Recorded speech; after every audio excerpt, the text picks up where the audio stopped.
The first statement isn't delayed because it's hard to write.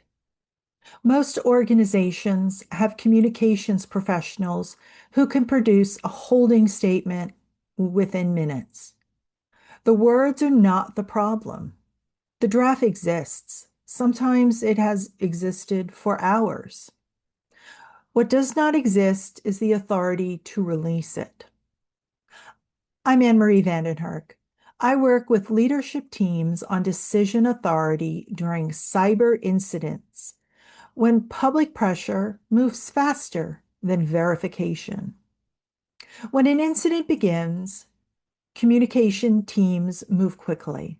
A holding statement is drafted, talking points prepared. The external narrative is already being considered before most of the organization knows what is happening. And then the draft sits. Legal needs to review it. The CISO wants to confirm the technical details are accurate. The CEO's office wants to see it before anything goes out. Someone raises the question of whether releasing anything at all at this stage is the right call. Every one of those inputs are legitimate. Every one of them reflects appropriate organizational caution. But no one defined in advance who has the final authority to say yes. So the draft moves through a sequence of reviews that was never designed for speed. And while it moves, the external environment is not waiting. Communication authorization is a governance problem, not a drafting problem. The organization that release timely, credible first statements are not the ones with the best writers.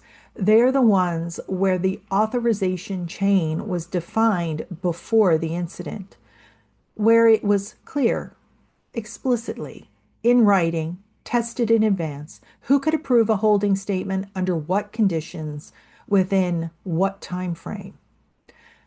This is not a communications function decision. It is a decision authority decision. It sits at the intersection of legal, security, executive leadership, and communications.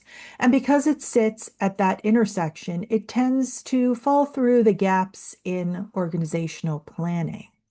Everyone assumes someone else owns it. The communications team assumes legal will clear it quickly. Legal assumes the CISO needs to sign off first. The CISO assumes the CEO's office is the decision point. The CEO's office is waiting to understand the full scope before committing to any external position. The permission loop runs. The statement does not move. Here is what this costs in practice. An incident is confirmed at 9 a.m. The communications team has a holding statement drafted by 9:20. It is in legal review by 9:30. Legal has questions about two specific phrases. They send revisions back at 10:15. The communications team updates the draft and routes it to the CISO for technical accuracy review. The CISO is in a containment call and does not see it until 10:50. The CISO clears it with one change. The revised draft goes to the CEO's office at 11:05. The CEO's chief of staff wants the CEO to see it personally before it releases. The CEO is available after 11:45.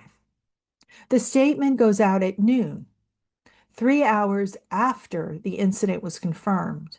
The organization releases 4 sentences.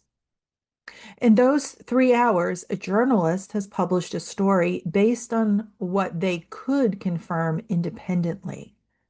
A regulatory body has noted the absence of any public communication.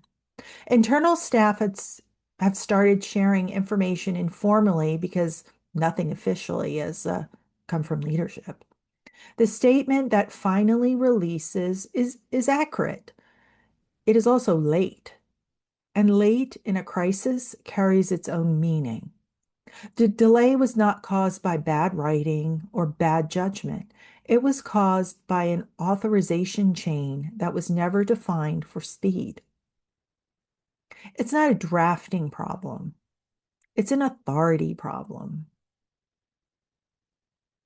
The authorization chain for your first crisis statement should be defined, documented, and understood by everyone in it before an incident occurs. If it has not been, the delay is already built into your response. It's not a drafting problem, it's an authority problem.